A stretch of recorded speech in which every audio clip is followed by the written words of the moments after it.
Coucou les copains, est-ce que chez vous connaissez le studio Kyoto Animation? Bien sûr. C'est un studio marqué par l'amour, les bons sentiments, la joie dans nos cœurs et aussi la PLS considérable que j'ai pris en 2009 sur la deuxième saison d'Haruhi Suzumiya. Non, sans déconner, la semaine d'avant, j'avais déjà vu le jour de la marmotte, alors c'était vraiment pas nécessaire de me le faire revivre. Mais enfin, les années sont passées, on a survécu au Endless 8 et de toute façon, le sujet chez moi c'est pas ça. Le sujet chez moi c'est l'animation. Kyoto Animation est un studio d'animation japonais de Kyoto. Ouais bon bah ça a l'air d'aller de soi, mais c'est quand même important de le préciser. Il a été fondé au début des années 80, mais nous, chez nous, on le connaît surtout, voire exclusivement pour des animés d'après 2000. Surprenant, n'est-ce pas? Eh bah figurez-vous que pas du tout.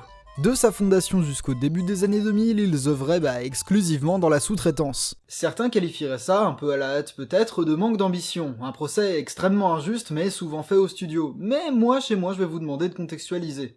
Le petit Kyoto Anime Studio a été fondé en 1981 par Hideaki Hatta, figure forte encore à son poste aujourd'hui, et Yoko Hatta, qui travaillait avant cette date clé exclusivement dans la sous-traitance pour des studios déjà prolifiques à l'époque, comme Tatsunoko ou Sunrise. La demande pléthorique correspond aussi à la technologie allouée à l'animation japonaise dans les années 80. Si tout le monde doit peindre ses celluloïdes, c'est normal que tout le monde ait besoin de sous-traitance, et c'est logique. Et c'est ainsi, et par un couple marié à Kyoto, que fut formé le studio dont on va parler aujourd'hui. On vient de commencer et c'est déjà tout rose cette histoire, mais chez moi je vais vous demander de ne pas vous arrêter sur les palpitations de votre cœur, mais de continuer à suivre s'il vous plaît. Dans les années 80 au Japon, quand tu pars d'entre guillemets nulle part, que t'as pas de licence forte qui t'appartient ni de contrat particulier, et que tu constates, non pas sans heurts ni fracas, que le marché est déjà saturé, peut-être que foncer tête baissée dans la création d'animés, procéder à l'époque déjà fort coûteux, même si toujours moins que chez nous, c'est peut-être pas la bonne stratégie. C'est pour cette raison finalement très logique que le couple Hatta s'est tourné vers la sous-traitance, dans laquelle ils avaient déjà une expérience plus que suffisante. Ah là je sais que quand je rentre dans des détails comme ça, je vous perds bande de petits margoulins, mais essayez quand même de réaliser la demande en sous-traitance de l'époque. Tous les animés que vous voyez depuis le début de l'épisode ont vu au moins un de leurs épisodes passer entre les mains du couple Hatta. Ça leur a permis de nouer des liens solides et durables avec tout un tas d'acteurs du secteur, parfois majeurs, parfois plus humbles, mais surtout ça leur a permis d'amasser des sous. Et croyez-moi que c'est important ça, quand on est un studio d'animation en tout cas, les sous. Les moyens ont été mis sur la table dès la seconde moitié des années 80 pour agrandir le studio et répondre plus convenablement à la demande, toujours pléthorique. Parce que, quand t'as une entreprise qui marche, c'est bien, et ce serait vraiment dommage de s'arrêter là. Déjà, le studio est renommé Kyoto Animation en 1985. Et tout ça, faut le savoir, c'est vérifiable, c'est sur le site officiel. Et ensuite, il multiplie les partenariats dès l'année qui suit sur des projets un peu plus ambitieux pour des gros studios, dans lesquels ils s'occuperont cette fois-ci directement d'animation et de background design, en plus de la post-prod. Les investissements successifs ayant finalement servi principalement à ça, c'est une expansion très classique, mais on a, cela dit, il faut pas l'oublier, toujours affaire à un studio à taille humaine.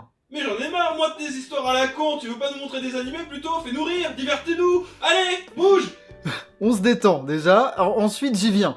Dans les années 90, tout s'accélère. Première coproduction, mais pas sur Fancy Lala comme Wikipédia veut vous le faire penser, mais sur l'épisode 3 de Tenchi Muyo. Dans ton cul Wikipédia, je savais que j'avais raison. Ça m'a pris 1h20 pour trouver l'épisode en japonais et le bon passage de l'ending, mais j'ai raison. Je prends noir et E5H4 mon gars. Tu veux un cookie? À moins que ma compréhension un peu précaire du japonais me trompe, mais Anime News Network est avec moi, du coup ça va. Ce sera notre premier animé. Et quand on y pense, Tenchi Muyo c'est vraiment un excellent choix. C'est un animé qui a été le standard pour tout plein d'animés harem qui l'ont suivi, et même si c'est un peu vieilli par endroits, c'est pas un spectacle désagréable. De cette œuvre, il y a eu une pelletée de séries et une pelletée de relectures. Alors tout est pas nécessaire, mais si chez vous vous êtes intéressé par des cœurs qui font Doki Doki sur un fond d'intrigue un peu magique, un peu sympathique, vous pourriez être charmé.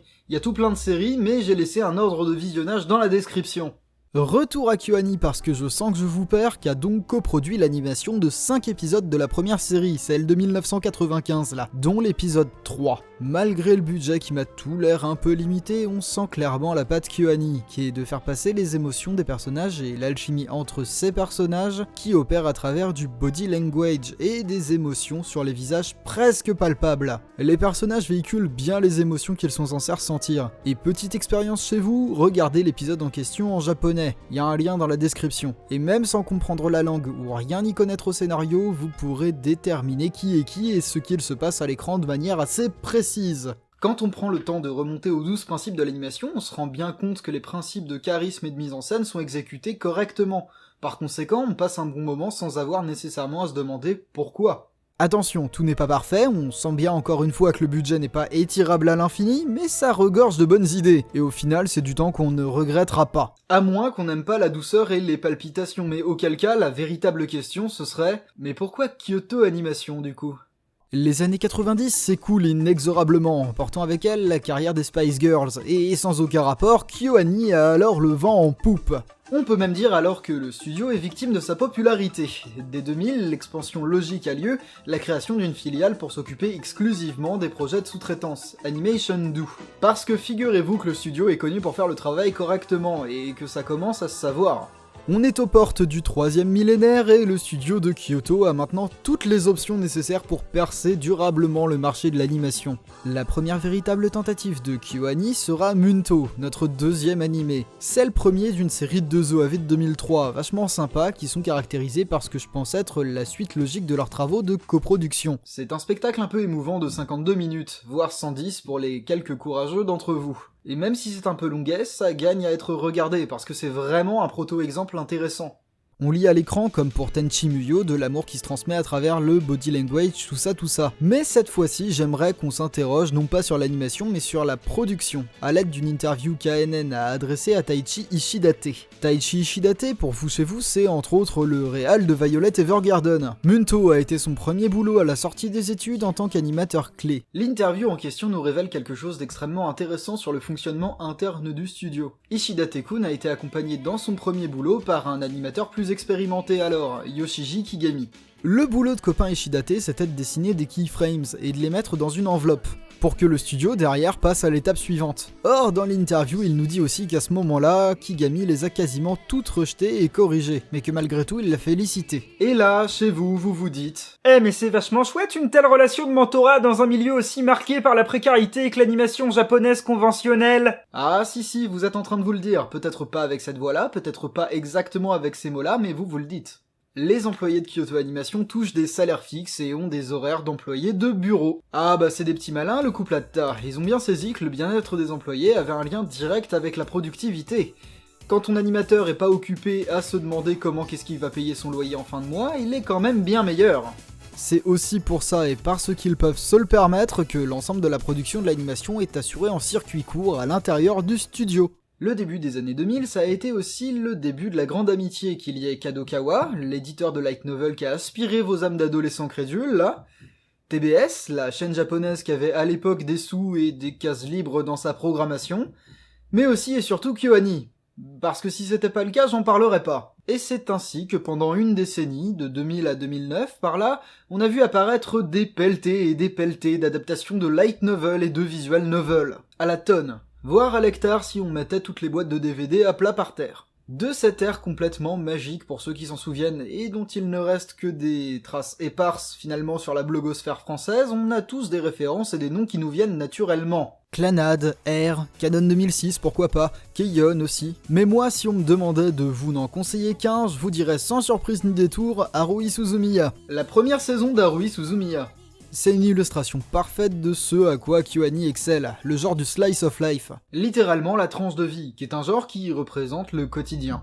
Succès incroyable à la fois critique et commercial, j'aurais pas assez d'une vidéo entière pour vous dire à quel point vous devriez consacrer votre temps. Je vais donc dans cette vidéo parler uniquement de ma scène préférée, qui est sans surprise ni originalité aucune non plus, la scène de concert de l'épisode 12. C'est un moment incroyablement puissant et incroyablement satisfaisant, qui constitue en fait à lui tout seul une raison valable et acceptable de voir l'animé. Ce passage-là, c'est quelques secondes. Quand on les regarde, la première chose qui nous vient à l'esprit, c'est « Comment ont-ils fait ?» Comprenez-moi bien, on est en 2006 et pour quelque chose qui aujourd'hui a 12 ans, c'est proprement incroyable. Concrètement, sur ce plan-là, la technique d'animation utilisée, c'est la rotoscopie. Ça a été révélé par Aya Hirano, qui est la comédienne de doublage de la protagoniste. Le moins qu'on puisse dire, c'est que l'utilisation de cette technique est pour KyoAni une idée plus que brillante. La rotoscopie en bref, c'est une technique d'animation pour laquelle on va se baser sur une séquence filmée bien réelle pour la reproduire en animation. Rotoscopie donc de Live d'Aya Hirano. Et quand on prend le temps d'y penser, la rotoscopie c'est vraiment quelque chose que KyoAni gagne à utiliser. Le style du studio,